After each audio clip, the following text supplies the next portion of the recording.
बरसात का मौसम था। आसमान में काले बादल छाए हुए थे। बिजली बार बार चमक रही थी और दूर कहीं कुत्तों के भौंकने की आवाज सुनाई दे रही थी। गांव के बाहर एक पुराना तालाब था जिसके बारे में कहा जाता था कि वहां रात के समय कोई अदृश्य शक्ति रहती है। गांव के लोग शाम ढलते ही उस रास्ते पर जाना छोड़ देते थे, लेकिन गांव में एक आदमी था जिसे इन बातों पर बिल्कुल भरोसा नहीं था। उसका नाम था रघु। उसे शराब की ऐसी लत थी कि वह रोज देर रात तक पीकर घर लौटता था। रघु बस कर, आज बहुत पी चुका है, अब घर चला जा। तू अपनी दुकान संभाल, मुझे मत सिखा कि कितना पीना है। मजाक मत कर, आज अमावस्या की रात है, तालाब वाले रास्ते से मत जाना। भूत प्रेत सिर्फ डरपोक लोगों के लिए होते हैं। रघु किसी से नहीं डरता। रघु ने बोतल उठाई और लड़खड़ाते हुए दुकान से बाहर निकल गया। तेज हवा चलने लगी। ऐसा लग रहा था जैसे कोई उसे वापस लौटने की चेतावनी दे रहा हो। अरे रघु, इतनी रात को कहाँ जा रहा है? तालाब में नहाने, शराब का नशा उतर जाएगा। पागल हो गया है क्या? रात में उस तालाब के पास कोई नहीं जाता। तुम लोग डरपोक हो।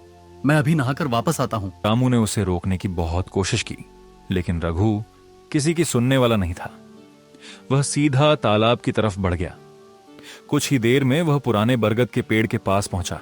कहते हैं उसी पेड़ पर वर्षों पहले एक आदमी ने फांसी लगाई थी। तभी अचानक हवा और तेज हो गई। पत्तों के बीच से किसी औरत के रोने जैसी आवाज सुनाई दी। कौन है? सामने आ। लेकिन कोई दिखाई नहीं दिया। कुछ पल बाद सब कुछ शांत हो गया। रघु हंस पड़ा। लगता है शराब ज्यादा चढ़ गई है। वह आगे बढ़ा। अब तालाब बिल्कुल सामने था। काला पानी ऐसा लग रहा था जैसे किसी गहरी खाई का मुंह खुला हो। अचानक उसे पानी में एक सफेद साड़ी पहने औरत दिखाई दी। अरे बहन, इतनी रात को यहाँ क्या कर रही हो? औरत ने कोई जवाब नहीं दिया। वह धीरे धीरे पानी के अंदर चली गई और देखते ही देखते गायब हो गई। अभी तो यहीं थी, कहाँ गई? रघु कुछ देर तक पानी को घूरता रहा। फिर उसने बोतल का आखिरी घूंट पिया और मुस्कुराया। जो भी है, आज मैं इसी तालाब में नहाऊंगा। देखते हैं कौन मुझे रोकता है। रघु को बिल्कुल अंदाजा नहीं था कि उसने अपनी जिंदगी की सबसे बड़ी गलती कर दी है। तालाब के गहरे पानी में कोई उसका इंतजार कर रहा था। रघु ने अपनी शर्ट उतारकर तालाब के किनारे फेंक दी। चारों तरफ घना अंधेरा था। बादलों की गड़गड़ाहट और ठंडी हवा माहौल को और भी डरावना बना देती। रघु लड़खड़ाते कदमों से पानी में उतरने लगा।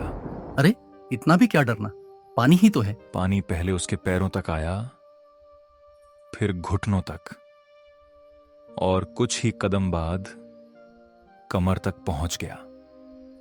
तभी अचानक पानी बर्फ जैसा ठंडा हो गया। ये पानी इतना ठंडा कैसे हो गया? उसने पीछे मुड़कर किनारे की ओर देखा, लेकिन उसे लगा जैसे किनारा पहले से बहुत दूर हो गया हो। अचानक उसके कानों में किसी बच्चे के रोने की आवाज आई। मुझे बचा लो। कौन है? कहाँ हो? रघु ने चारों तरफ देखा। तालाब में उसके अलावा कोई नहीं था।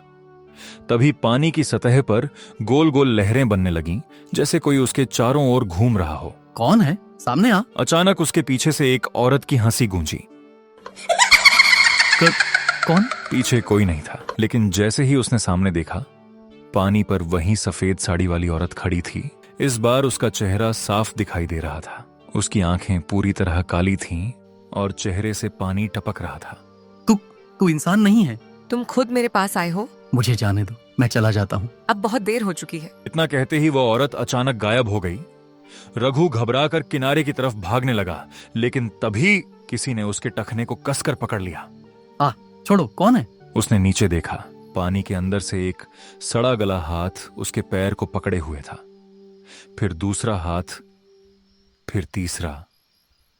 कुछ ही सेकंड में दर्जनों हाथ पानी से निकल आए और रघु के पैरों को जकड़ लिया।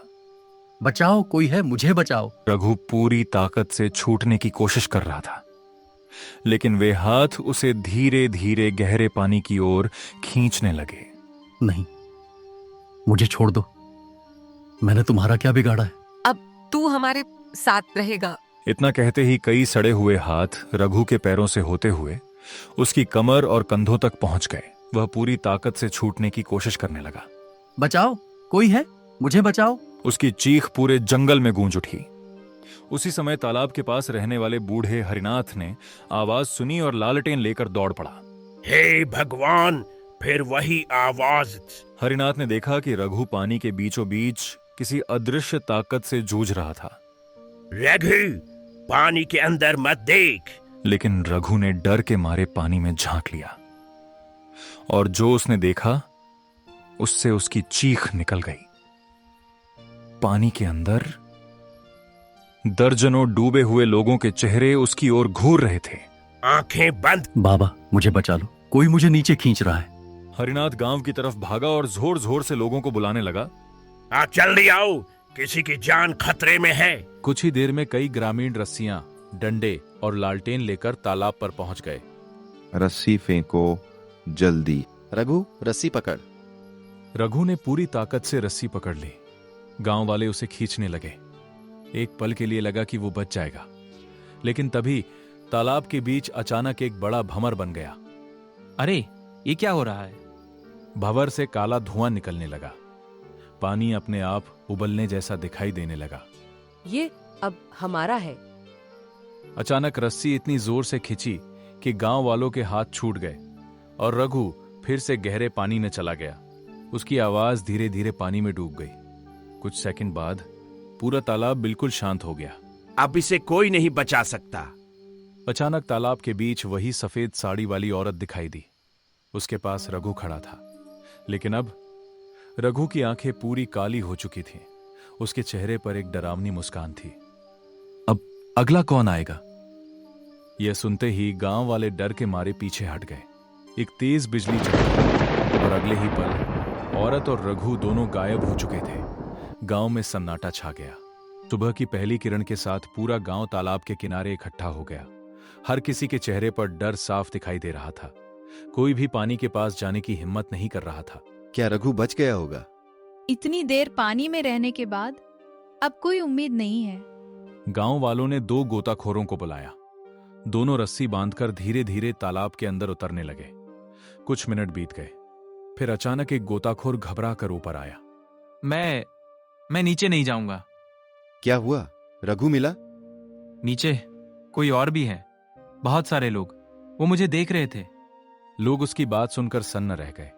तभी दूसरा गोताखोर रघु की लाश लेकर बाहर आया। रघु की आंखें पूरी खुली हुई थीं। उसके चेहरे पर ऐसा डर था मानो उसने मरने से पहले मौत से भी ज्यादा भयानक चीज देख ली हो। हे भगवान, इसकी ये कैसी हालत हो गई? ये पहली मौत नहीं है और शायद आखिरी भी नहीं। गांव वालों ने बूढ़े से तालाब का सच पूछा। बाबा, आखिर इस तालाब में है क्या? बहुत साल पहले इसी तालाब में एक निर्दोष औरत को झूठे आरोप लगाकर डुबोकर मार दिया गया था। मरते समय उसने कहा था, जो भी लालच, घमंड या नशे में इस तालाब में आएगा वो कभी वापस नहीं जाएगा। तब से कई लोग इस तालाब में डूबकर मर चुके थे। किसी ने इसे हादसा कहा, किसी ने श्राप, लेकिन जो भी रात में इस तालाब के पास गया वह कभी सही सलामत वापस नहीं लौटा। रघु का अंतिम संस्कार कर दिया गया। गांव वालों ने तालाब के चारों ओर कांटेदार बाड़ लगा दी और बड़े बड़े अक्षरों में लिख दिया, सूरज ढलने के बाद इस तालाब के पास जाना मना है। समय बीतता गया। लोग उस घटना को धीरे धीरे भूलने लगे। लेकिन एक बरसाती रात 2 युवक बाइक से उसी रास्ते से गुजर रहे थे। यार, जरा तालाब देख कर आते हैं। नहीं, मैंने इसके बारे में बहुत डरावनी बातें सुनी हैं। भूत वूत कुछ नहीं होता। जैसे ही वह युवक तालाब के किनारे पहुंचा, पानी के बीच से एक सफेद साड़ी पहने औरत धीरे धीरे बाहर निकलने लगी। उसके पीछे एक भीगा हुआ आदमी खड़ा था। वह कोई और नहीं, रघु था। आओ, पानी बहुत ठंडा है। अगले ही पल पूरे तालाब में एक डरावनी हंसी गूंज उठी और फिर सब कुछ शांत हो गया। कहते हैं आज भी अगर कोई शराब पीकर उस तालाब के पास जाता है तो आधी रात को उसे एक आवाज जरूर सुनाई देती है। आओ मेरे साथ, सिर्फ एक बार पानी में उतर जाओ।